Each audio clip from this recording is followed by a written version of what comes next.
chat. Let's go. What are we on? Day 3 of streaming? I've already released the game.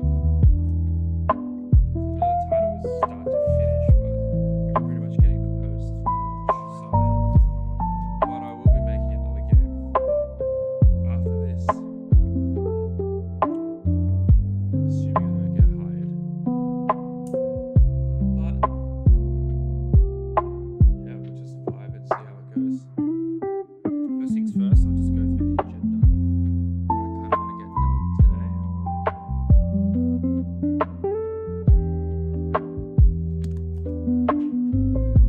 I can't remember where I left off, so we'll just double check. I was making the animation. I might need to tweak the audio as well in studio. So pretty much all I'm doing now is level tweaks and adding a bit more kind of quality of life or like visual polish at this point. And then once I push this update, I'm gonna start trying to network and get some eyes on it. Because right now I've only got 3 downloads, and I know I've given the link to a few people, but they've yet to play it. So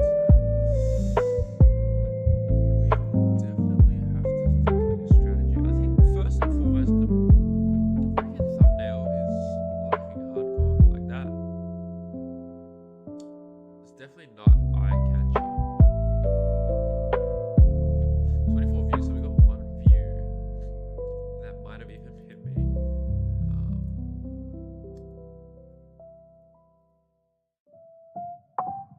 I'm kind of interested though. I swear there was like a part of the analytics that, what is this?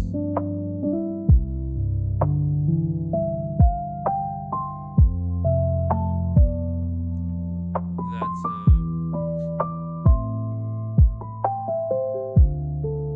shows a more extensive look. Maybe because I've literally got nothing recently.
let's take 10. This is a bit abstract, but I definitely have a bit completed already for that level. That'll be like an hour and a bit.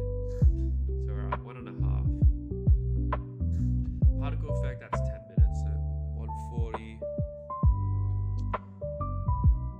2 break. That'll take an hour and a half. So what are we at then? 310.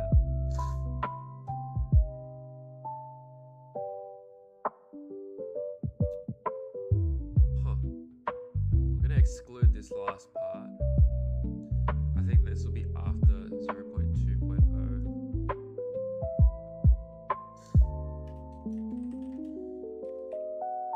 Just because I don't want to keep adding. Okay.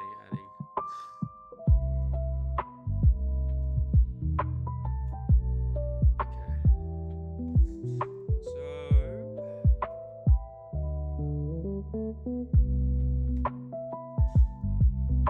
currently I've got animations for these guys. So I've kind of tweaked it where they have this kind of expression now. And then they go to the old sprite look when they get activated. I'll kind of preview what that looks like. Yeah. And they play a sound effect too, which I find pretty cool. Definitely keep that in. Hopefully the music isn't too loud though, so I might just turn that down.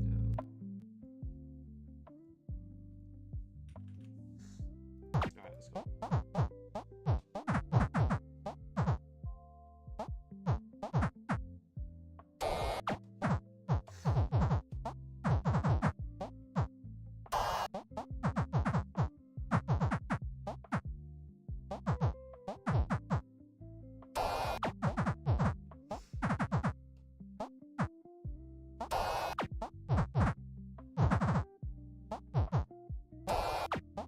Dude, okay.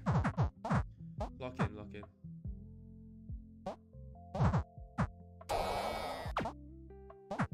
How did I die there? I'm gonna try to replicate that. What was that?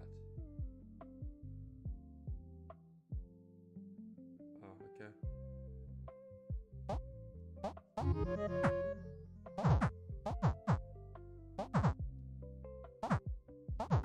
Alright, so this is where the kind of sound effect comes in. So he's not activated, and then the goal is to have it so that when you get within a certain distance, it activates. Yeah, I like that. I kind of vibe with that, to be honest.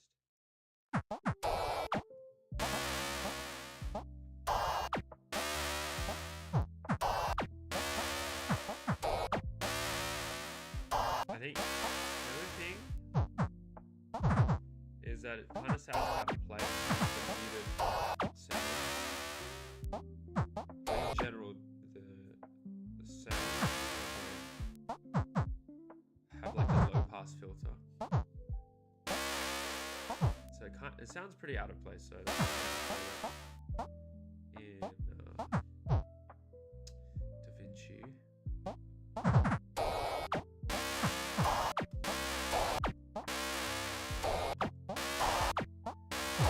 Bro, what am I doing?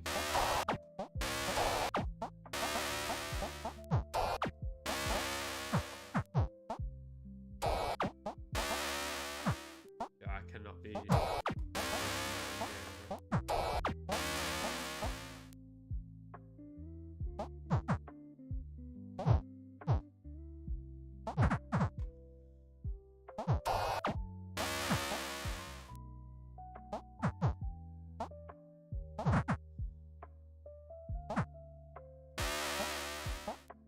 Definitely need to tweak the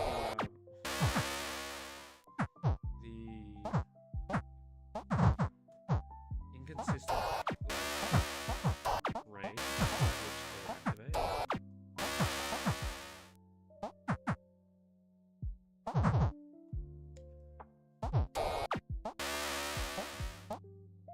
Also, I don't know if I'm a fan of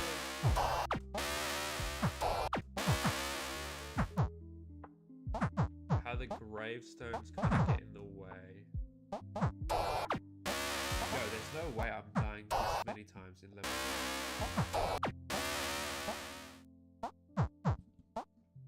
It's not locked in chat.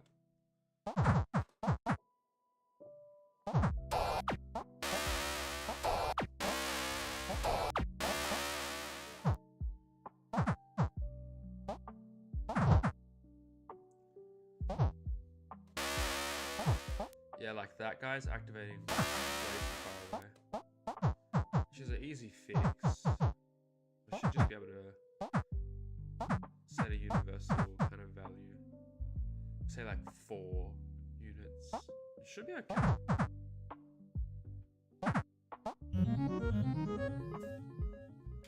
Alright, we won't delay it. That took me 4 minutes. 4 minutes.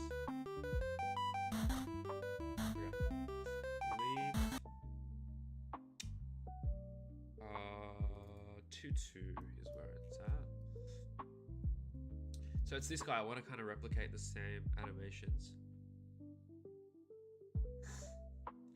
The only thing...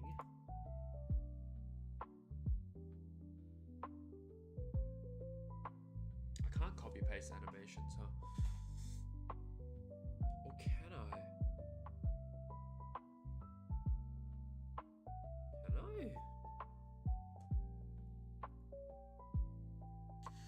Okay. I know what to do. He should have the same script. Yeah, he does.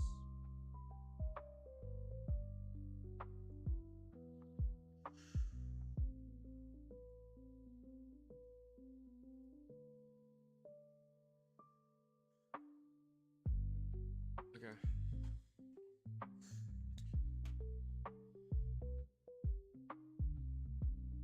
That's something I should look into. Having like animations shared between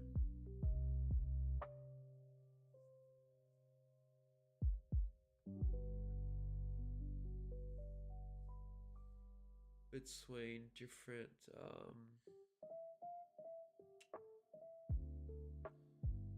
objects. The only thing is like it would have to have the same color, which I don't want.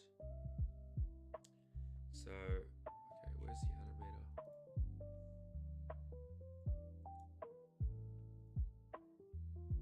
Would be in animations, agents, chaser. Just create a aggro animation, and it will just be this.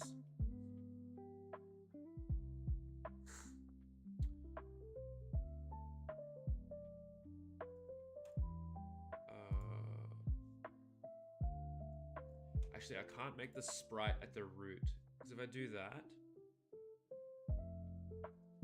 I'd have to have the animator control the transform, which kind of locks it in place. So I will create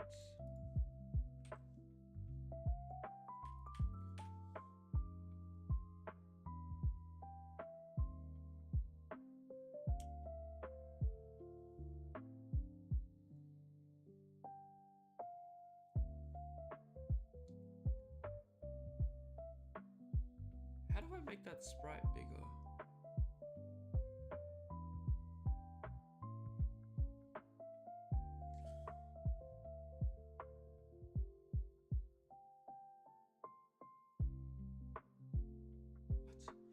Why is that so much smaller? It's a 1:1:1 scale.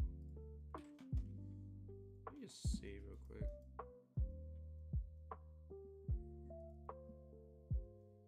What scale is this guy? 1:1:1.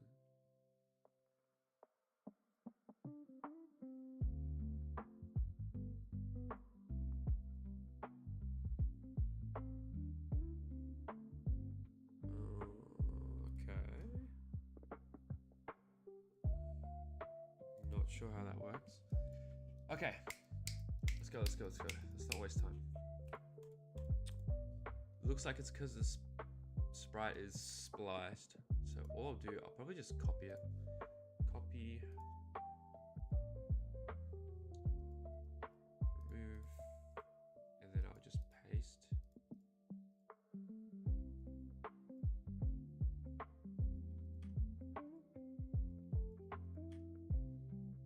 Yeah, it's because it's sliced. Okay, there.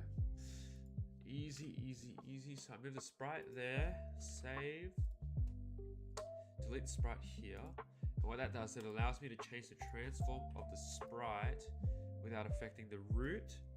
Because if I do the root, then I can't have the thing actually chase because the transform is being controlled by the animator. Which is, I think I learned that yesterday. But yeah, that's definitely a common problem that can easily trip people up. So I don't want the animator controlling the root transform. So what I'll do is animation.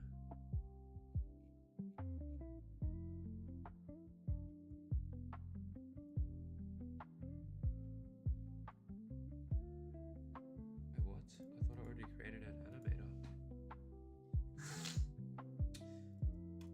Us.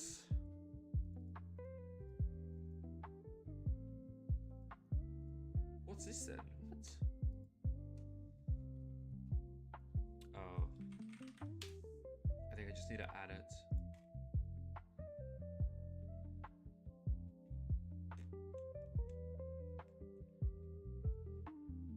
I like to put animator at the top of everything. Damage on touch, I don't like that it's there. It's just not the way I do it, but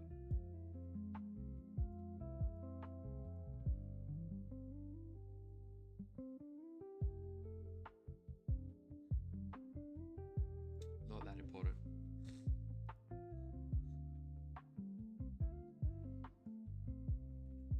Okay. I'm gonna make the radius a little bit smaller, just so it aligns more with the sprite.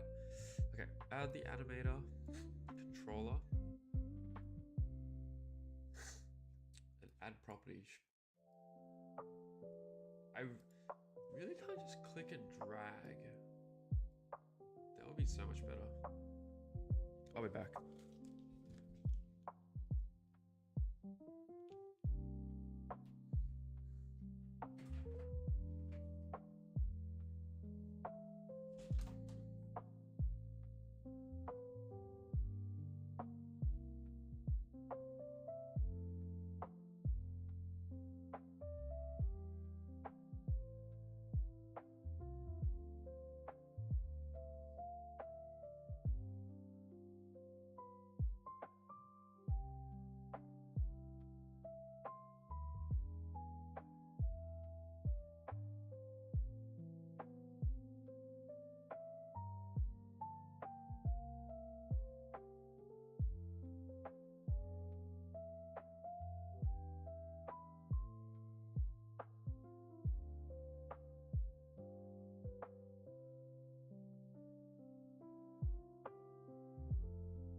back.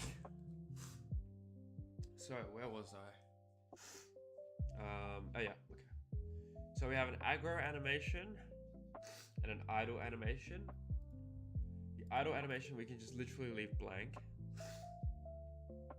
Actually no.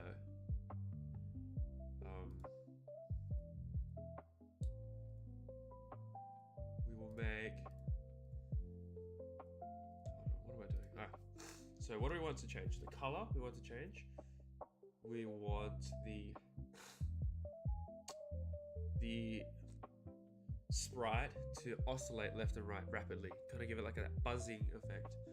So in order to get that to happen, we do transform position, and we look at the keyframes. Essentially, to get that oscillating effect, the first keyframe is going to start here, which is fine. I'm going to say by frame 2. Actually, how did I do it in the other ones? Project. Scene.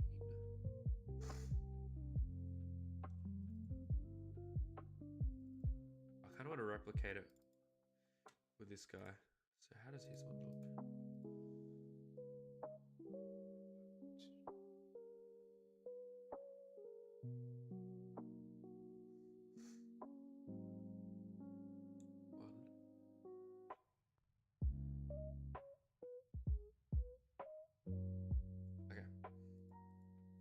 So it loops every 4 frames. So what I'm saying is in the animator, when I adjust the keyframes, I'm essentially saying, what the hell just happened?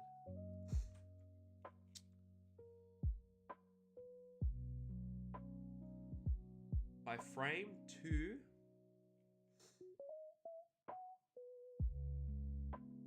I want to be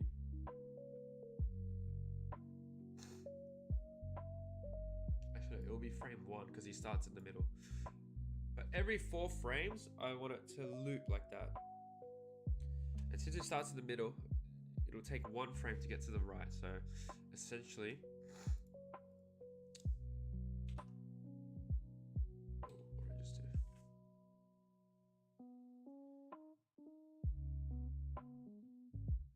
He is bigger, so I might need to up the.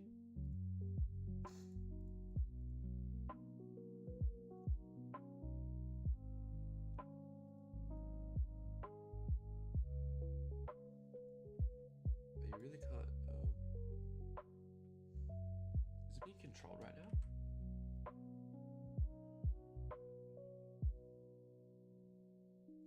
I might double the values. Okay, so let's jump in. So by frame 1,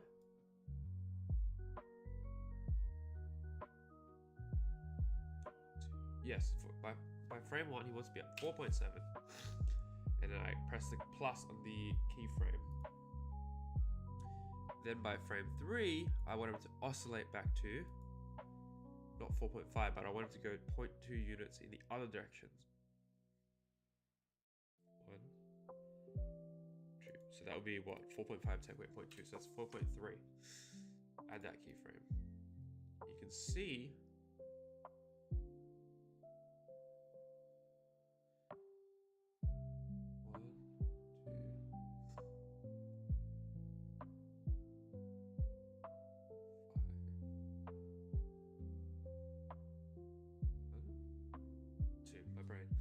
one, then it takes 2 to go the other side, 2 back. Okay, frame 5. We're back at 4.7. Okay.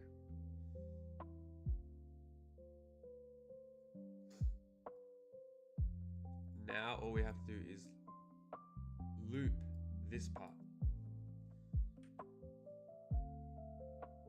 So by frame 7, we'll be at 4.3, and then back at 4.7. So literally it's just repeating it to get that vibrating effect.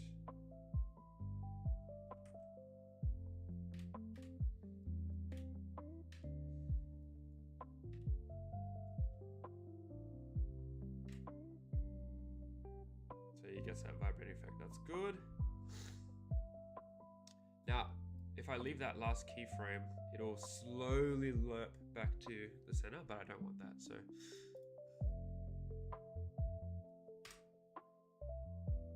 obviously the animation's looping, but you get the point. It'll vibrate, vibrate, vibrate, return to the center quickly.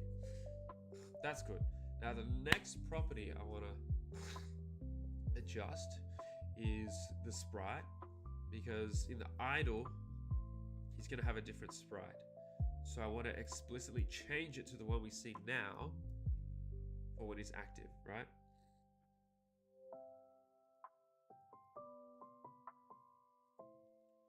What the hell did I do here?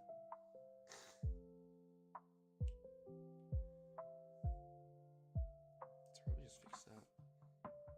Yeah, that's fine. So we got to access that property. So it would be, it's not shadow, it's sprite. Oops. F2 to rename it to sprite. F2 to rename and get rid of the 1. Save. Okay. Add property. Sprite. Sprite renderer. Color. That's one thing. Because before when it's idle, he's gonna be a different color as well. He's gonna be like a muted yellow. And then we go sprite renderer, sprite. So by frame, we'll say frame 1. Frame 1, he's gonna have this sprite. So if I keyframe it,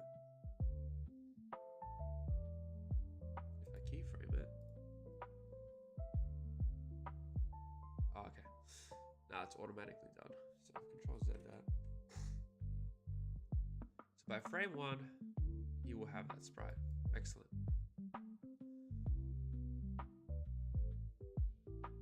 You don't need to have that. So pretty much instantly, the next frame, when he goes into aggro, his sprite will change into that angry face. Color-wise, I want the same thing. Frame 1 changes. Don't need to specify what it is prior, because it'll already be adjusted, because when the game starts, it'll be put into idle state, and then it'll have the original colors.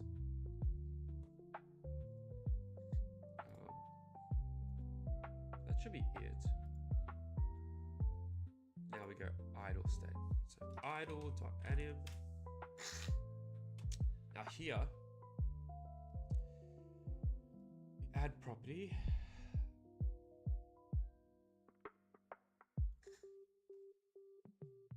Actually, we changed the sprite. So it was 7.2. I want this face. Add property, sprite. Sprite renderer. Sprite. Done. So it's keyframed. Next, we want sprite renderer, and color. He doesn't move when he's idle. Although I could introduce like a little like bobbing effect. I could.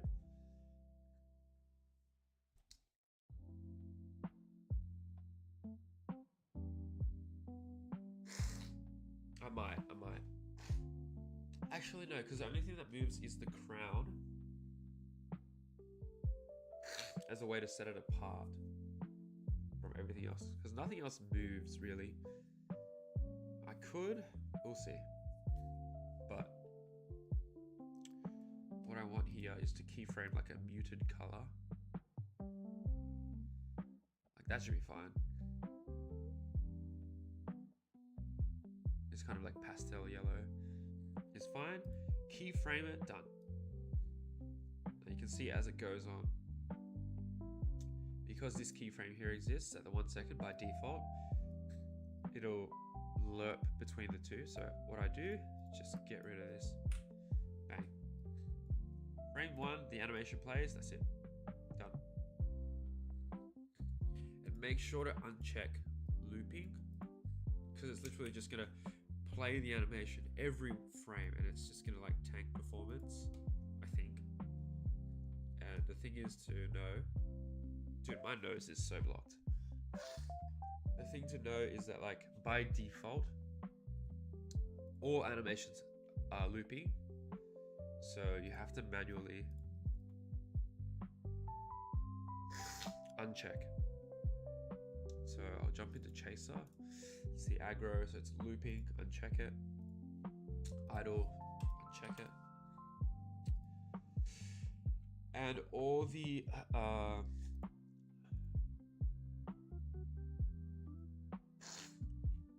transition rules are already set in code. I already programmed it before, so that's fine.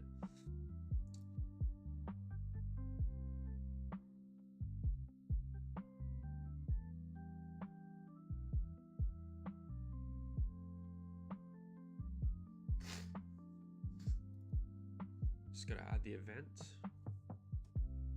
play sound event, and then the actual sound effect. Idle, aggro. This kind of way of programming is a bit sketch, but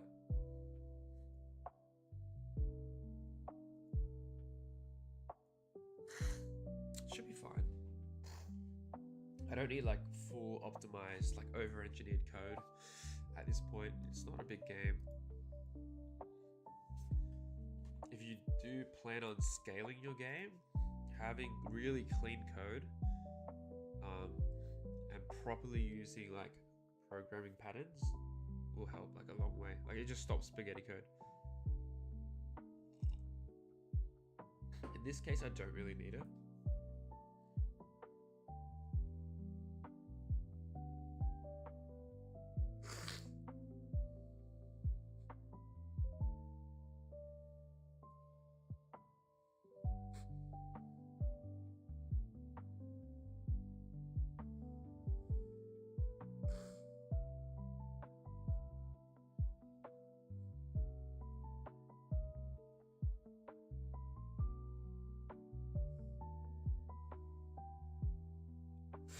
Alright.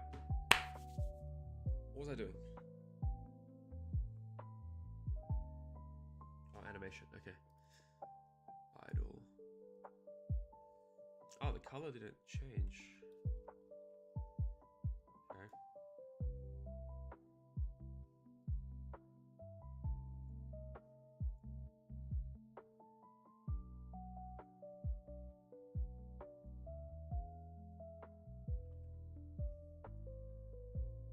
Idle.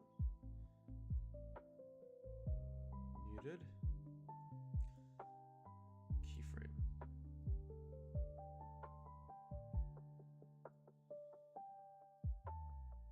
Right? Is that right?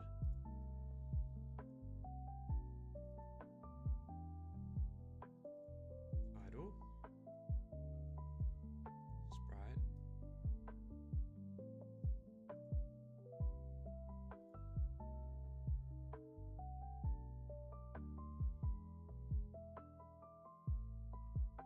Oh, no, that's right. Okay. So idle, he does that. So anytime he enters idle, it'll set the sprite, which is anytime the game resets. And then when he gets aggroed, he plays this. Obviously, it doesn't loop either. So we'll check that, and we'll give it a go.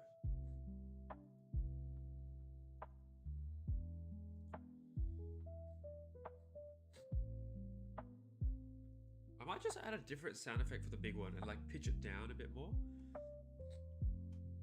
I think that's a pretty cool touch. So we'll do that.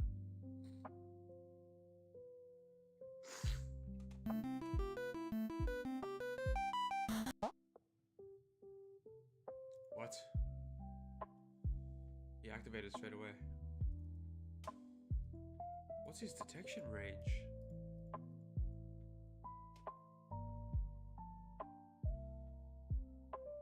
It's only 4, but he activated straight away.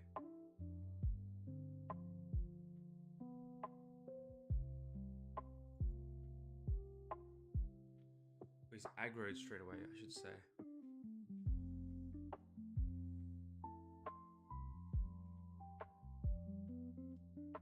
I know, it's the animator, it's not the code. So the reason that happened is because the animator says as soon as the game starts, jump into aggro. Yeah, you can tell. Yeah, that's one thing I forgot. You have to kind of set the entry state as well. So as soon as the game starts, where do I want the animation to be in? In this case, it's idle. So you go make set as layer default state. So as soon as the game starts, it enters into idle. And I go any state, transition to aggro. So theoretically, if there was multiple states, it could go to aggro from any state. Because usually you have these kind of transitions where it's like it goes from A to B, and then maybe C can go to B, X, Y, Z. But when you do any state, essentially at any point, you can have the animator transition to whatever state. So I'll delete that.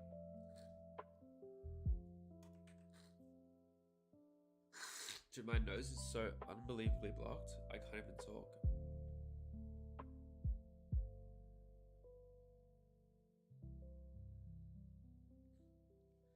Feels like there's a freaking plug in my nose, bro. Okay, so we'll do that. Scenes. Run it back.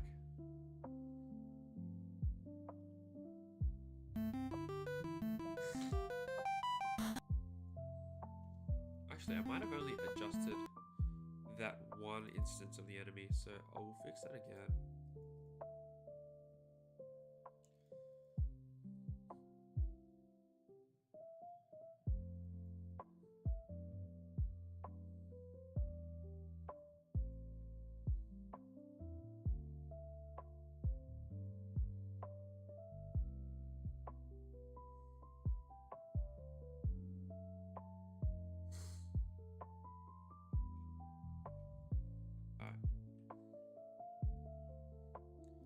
See if this works.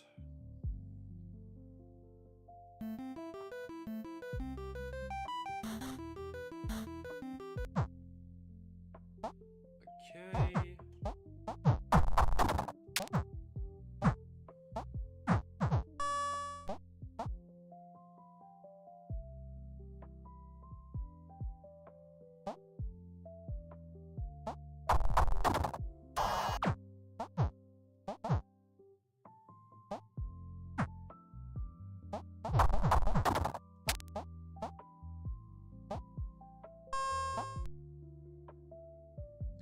Now my next question is, why is he not moving?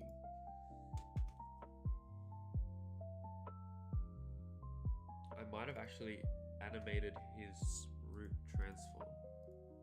I think. Let's have a look. Yeah, I did. Oh my days. I'm gonna have to redo it. That's fine. But yeah, see, that's just the reason why you don't ever control the root transform in the animator, because it stops it from moving. So I'll go transform, sprite transform position. Yep. So I just have to see where it is at each keyframe and just emulate it. So 2. Negative 0.2. 0.2.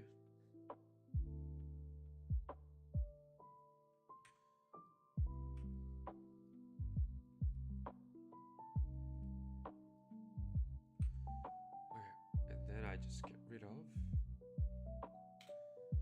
that property. So the effect is the animation still looks the exact same, except rather than the root transform moving, it's the sprites transform as a child of the parent root transform. Okay, that actually changes a lot. So now when he gets aggroed, he can actually chase me, because the movement relies on controlling the root transform. So we'll see it in a second.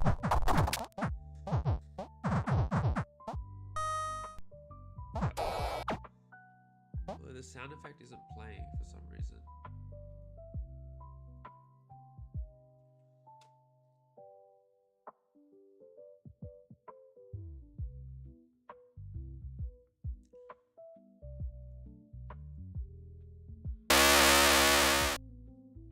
Yeah, that's the sound. It's like really loud.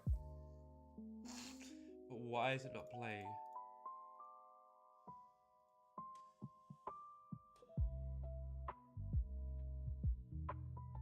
I know. It's okay.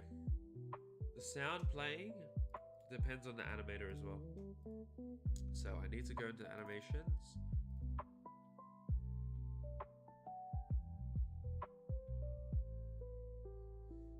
So what you can do in animations is add events. So if I zoom in, this little long kind of keyframe icon is a way for you to add events. So you click plus and you can specify at which frame like the said event is called. We're gonna do it frame 0. So when it gets aggroed, as soon as it gets aggro, I want it to play the aggro sound effect. So at frame 0,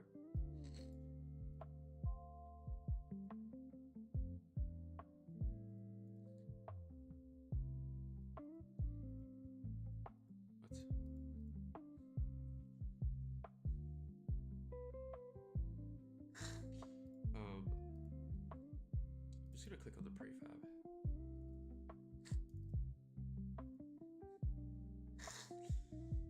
So at frame 0, what? Why does it look like that? There we go. So at frame 0, you can have it call a function. And because I have, so pretty much is where the animator lives is at the root, which is the parent of all the objects that are children of the parent, right? Where the animator lives. So when I have an event, an animation event, the animator sits at the top, and I now have access to any event either living on the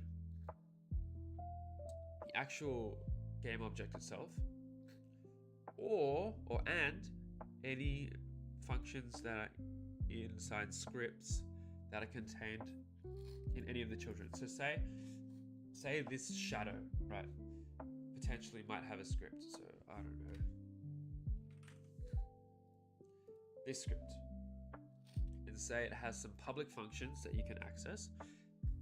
In the animator event, I have access to these said functions.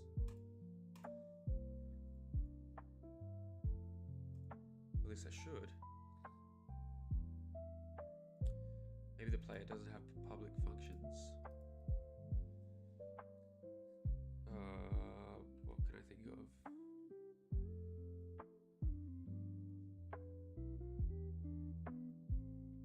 Am I just wrong? What? Wait, let me fact check that.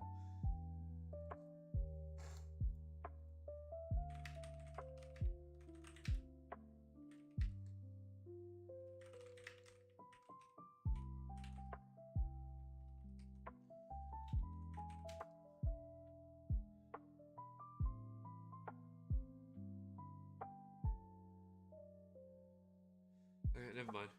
You can't. Okay. Let me take that back. Animation events only allow you to call functions within the specific game object that the animator lives in. So here you can see the sleeper has some public functions. The damage on touch doesn't, therefore it's not listed. Any script components living in the game object that the animator lives in, you have access to. So sleeper, you go properties, which is not that interesting. Methods. So any functions here. For me, I created the play aggro sound function. Whoops.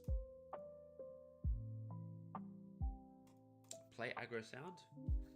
And it doesn't take in any arguments, which is good. So I don't think you can call events that take arguments. I don't think.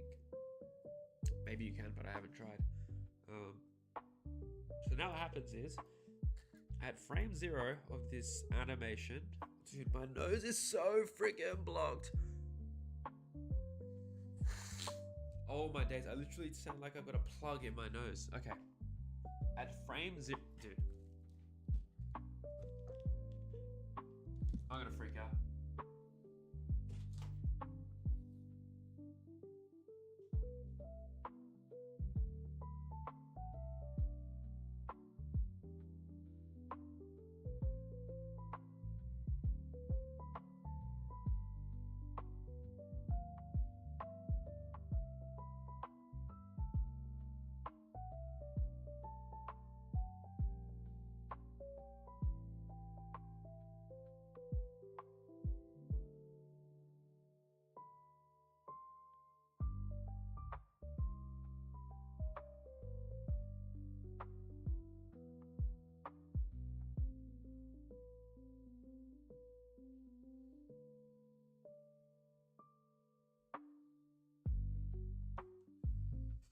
I blew my nose and used Vicks. Hopefully that helps. Oh my days.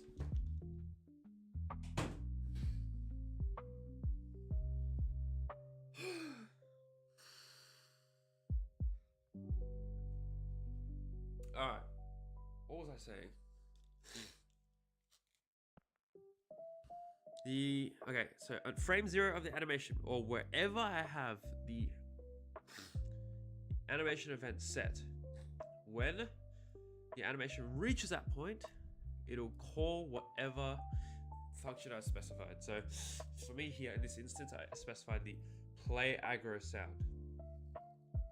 So when you see now, what you'll see now is that whenever I'm gonna jump in the level,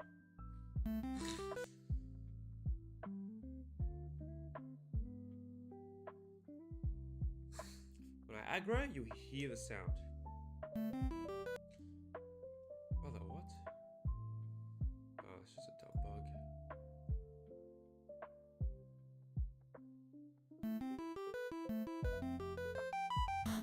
Have a look. Ah, whoops. Okay, hold on.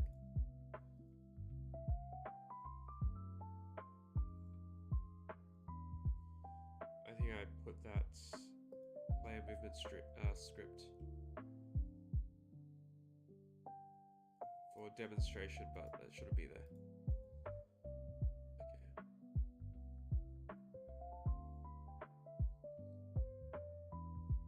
Let's go back.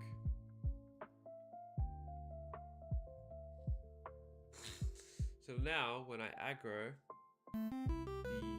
the event will, the animation will play. It will pass the event keyframe, and it'll play the sound. There we go. Perfect.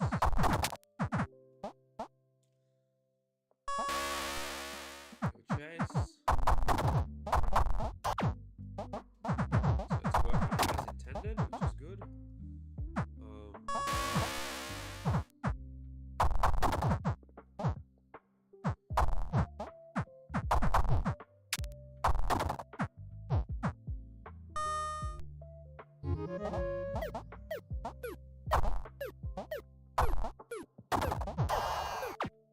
Alright. Good. Number 1 done. Okay. What do we have left to do? That's done. Although, what I will do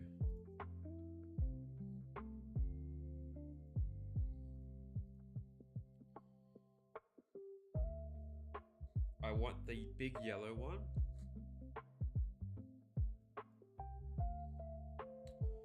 to have a deeper sound than the little purple ones. So what I'll do is Control D to duplicate. I will make the big yellow one use the duplicate one. And this one I'll rename because they're called sleepers, so I'll call sleeper activate. So now rename that.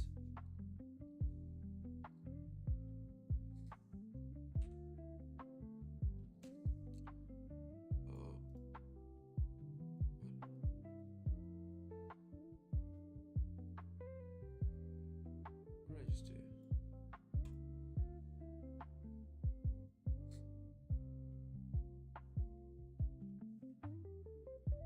I've pitched it down. Prefabs, agents. Theoretically, Chaser should have the sleeper sound effect. Yep. I'll swap that out into Chaser. Now sleeper.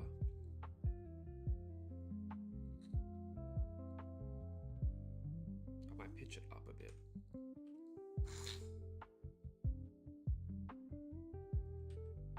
We'll do 1.1. So if we give that a test,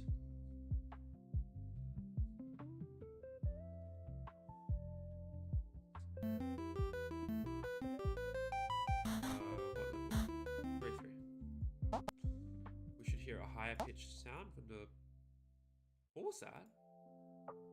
Something just fell in the game. Did you see that?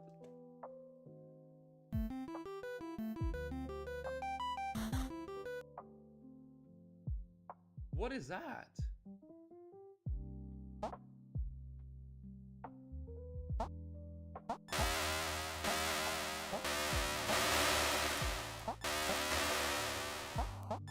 Yeah, the sound is so obnoxious, by the way.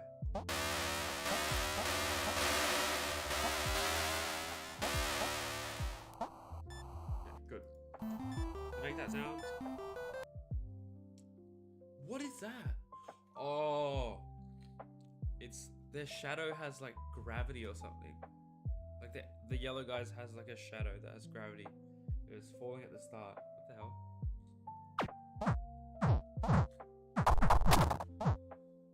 Alright, so now he should sound pitched down. I like that. It's a good touch.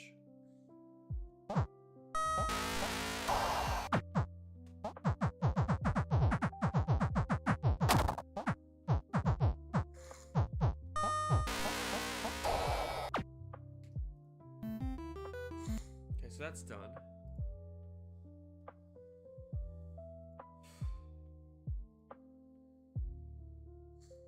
We'll do teleporter particle effect. That's super easy.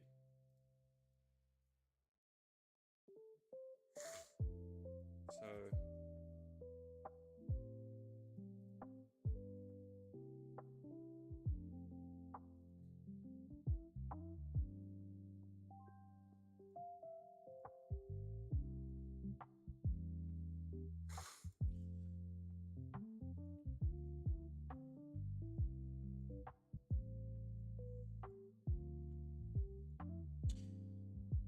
I kind of want like a variation.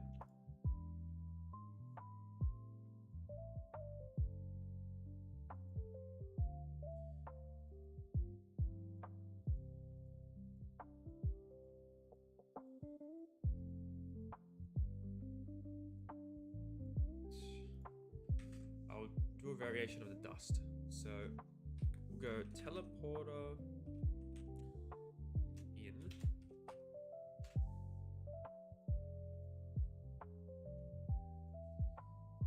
Teleporter out.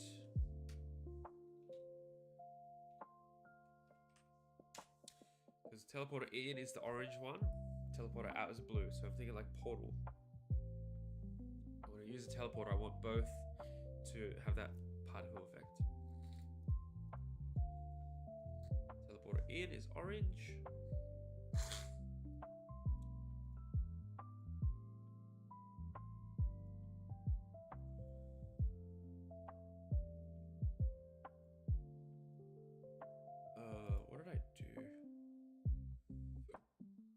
emission, right?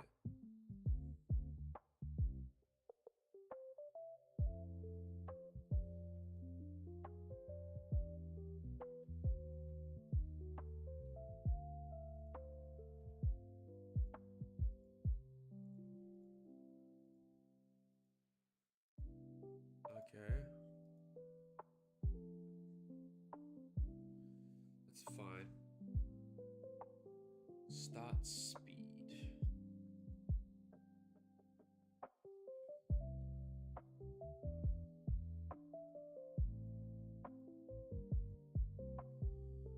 Okay. Start color, I want it to be orange. Like yellowy orange.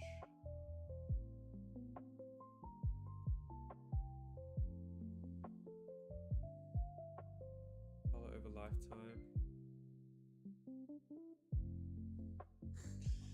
Yeah, playing with particles is super fiddly, but it's kind of fun to just like mess around.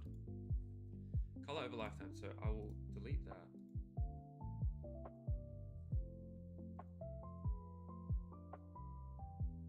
Actually, no, I won't. It'll be like a yellowy, like orange.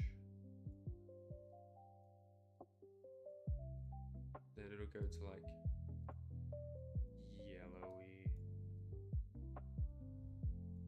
yellowy orange. And then maybe like a mustard kind of color. Okay.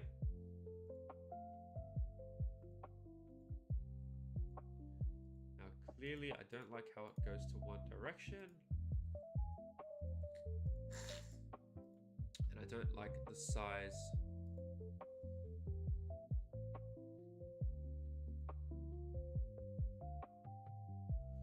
Oh, one thing at a time. Okay, shape. No. Color's done. Size over lifetime. There we go.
Hard to commentate over messing around with curves, I ain't gonna lie, but kind of like that. I think we can mess around with the velocity.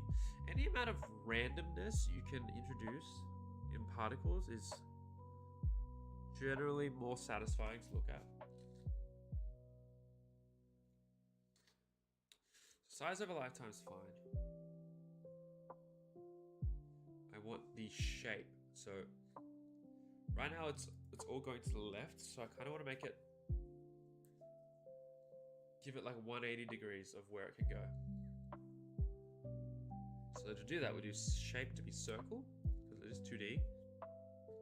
Radius to be as low as possible, because I want it to start from the source for the effect.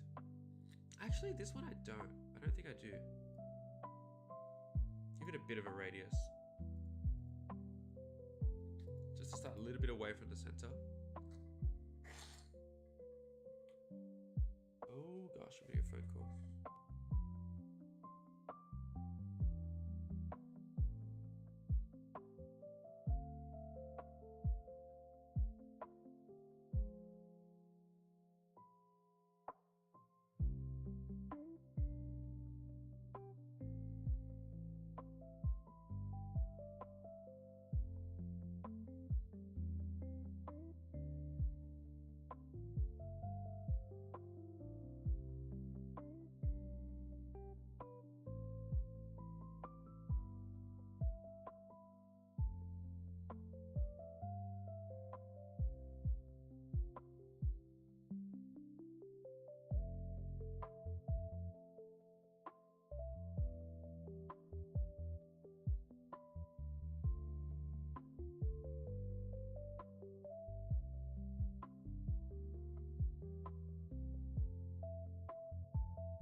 Alright, chat, I'll be back in a bit. It's not like anyone's here anyways, so I'm not keeping anyone delayed.